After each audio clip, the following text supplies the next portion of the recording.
Hi guys, welcome again to Superior Classes. I am G.A. Badir. Class 9 physics में आज का जो हमारा चैप्टर है, एक नया चैप्टर स्टार्ट कर रहे हैं जिसका नाम है work and energy. Work and energy class 9th में यहाँ से स्टार्ट होकर के ये चैप्टर बहुत आगे तक जाता है। यहाँ पर हम इसका एक कॉन्सेप्ट बिल्ड करते हैं जो कि बहुत इम्पॉर्टेंट कॉन्सेप्ट्स हैं फिजिक्स के पर्सपेक्टिव में, और यहाँ से कई सारे क्वेश्चंस पूछे जाते हैं। इस चैप्टर के कॉन्सेप्ट्स को समझना बहुत ज़रूरी है अगर आपको आगे साइंस से रिलेशन बना करके रखना है। और अगर मैं बात करूं कि हम इसको कैसे पढ़ेंगे, किस तरह से पढ़ेंगे, तो जो हमसे पहले से पढ़ते हैं, जो जुड़े हुए हैं, उनको पता है कि हर एक चैप्टर को हम लोग बहुत बेसिक से स्टार्ट करते हैं, बहुत ही बेसिक से, बहुत ही शुरुआत से स्टार्ट करते हैं। वैसा ही यहाँ पर भी हम करने वाले हैं।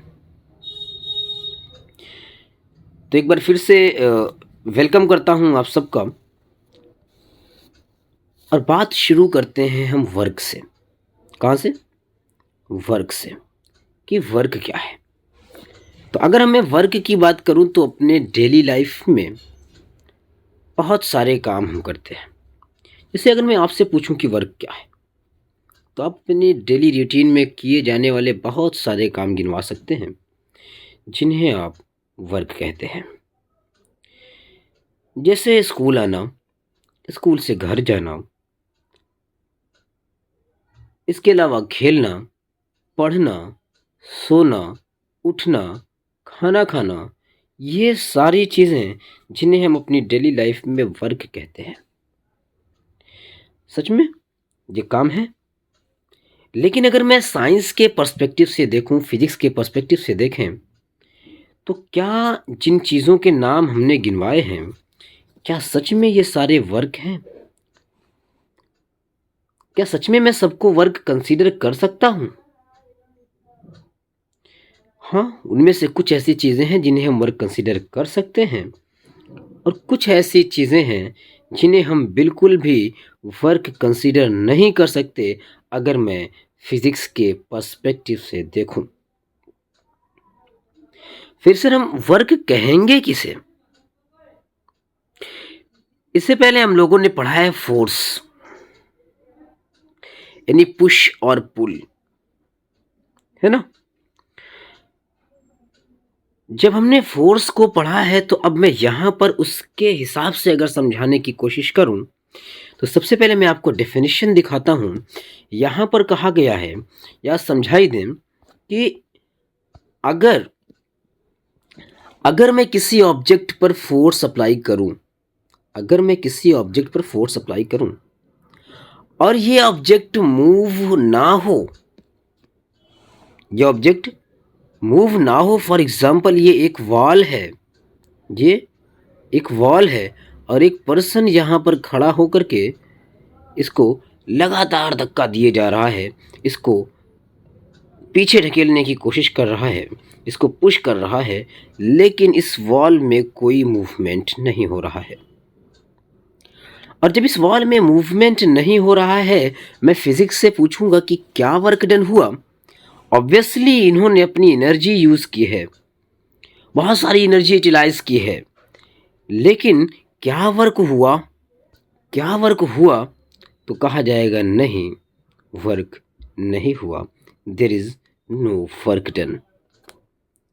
फिर सर हम वर्क कहेंगे किसे? अगर मैं कहूं कि वर्क कहेंगे किसे, तो मैंने कहा कि अगर मैं एक ब्लॉक है, इस ब्लॉक पर एफ फोर्स अप्लाई करूं, एफ फोर्स अप्लाई करके मैं इससे कोई डिस्प्लेसमेंट एस प्रोवाइड कर दूं, यानी कि ये ऑब्जेक्ट यहां से डिस्प्लेस होकर के यहां तक चला जाए।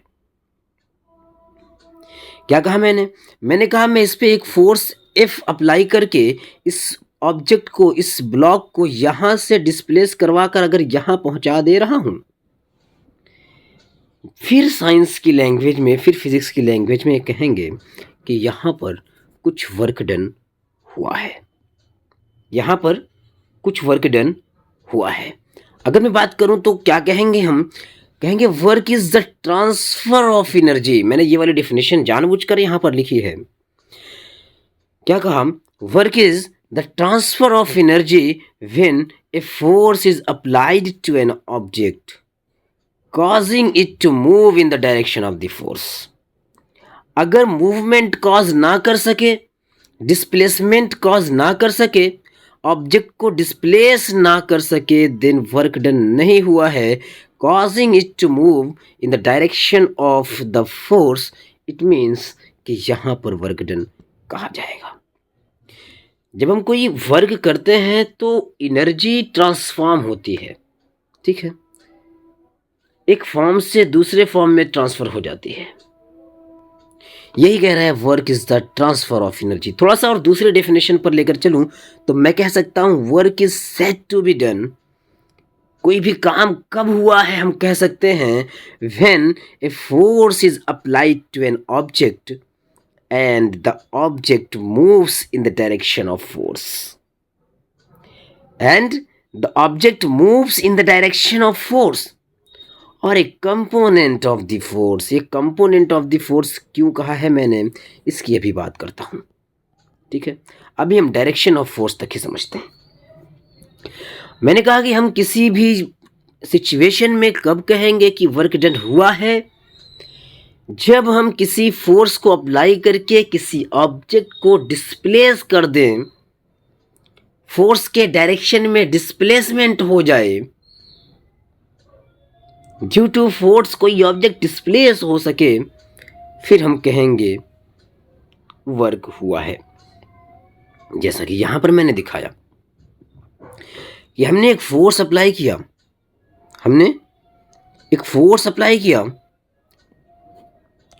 और इस फोर्स से हमने इसको इस डिस्प्लेसमेंट तक डिस्प्लेस कर दिया, इस डिस्टेंस तक डिस्प्लेस कर दिया।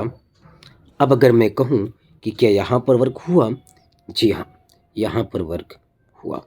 वर्क हुआ तो कितना हुआ, अगर मैं पूछूं वर्क हुआ तो कितना हुआ, तो इसके कैलकुलेशन के लिए हम कहते हैं work done equals to force multiplied by displacement. Force multiplied by displacement. अब मैं डिस्प्लेसमेंट को यहाँ पर एस से डिनोट कर रहा हूँ, यानी कि एफ इंटू एस। अगर मैं एक्स से डिनोट करूँ एफ इंटू एक्स, अगर मैं डी से डिनोट करूँ एफ इंटू डी, इसमें कोई प्रॉब्लम नहीं है।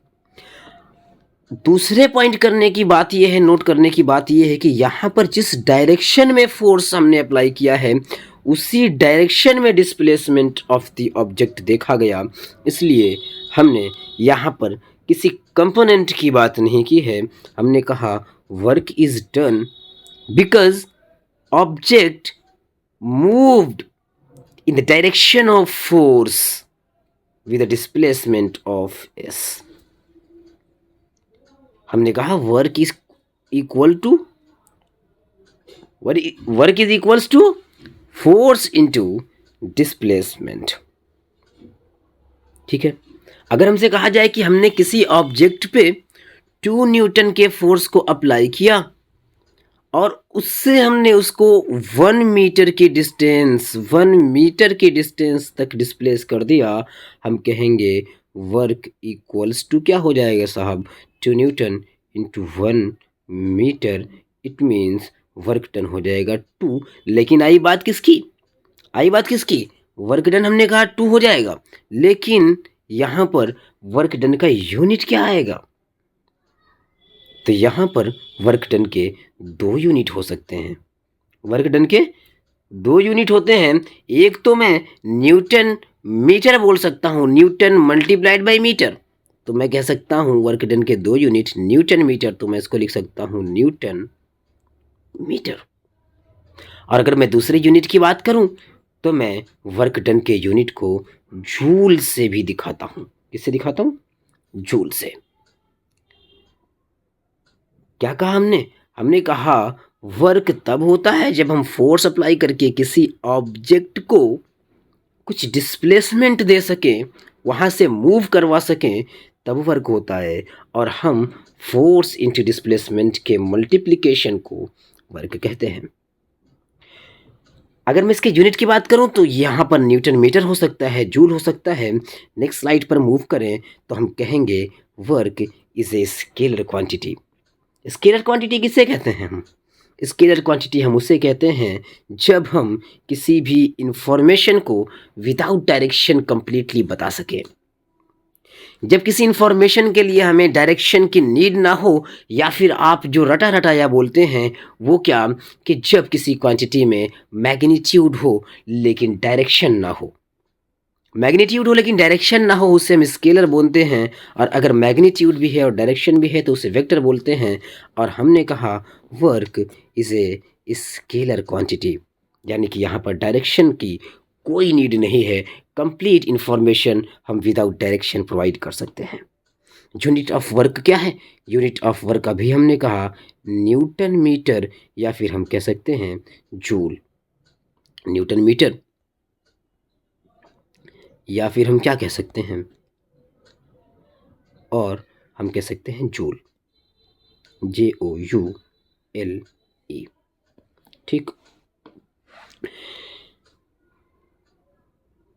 अब अगर मैं बात करूं कि एक जूल किसे कहेंगे, हम कब कहेंगे कि एक जूल वर्क डन हुआ है, तो अभी हमारे पास जो वर्क का फॉर्मूला था W equals to force into displacement, तो मैं कहूँगा कि when displacement of 1 metre is caused by the force of 1 Newton, the work done is called 1 joule।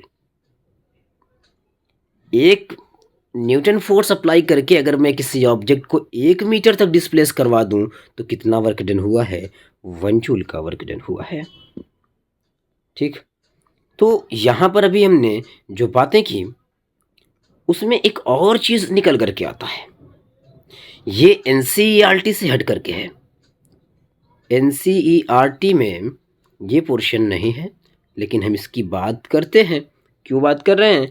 इसलिए बात कर रहे हैं क्योंकि ये हमारे कॉम्पिटिटिव लेवल से बहुत इंपॉर्टेंट टॉपिक है। कह रहा है कि work done when force and displacement are not in the same direction, या मैं कह दूं work done when force and displacement are in different directions.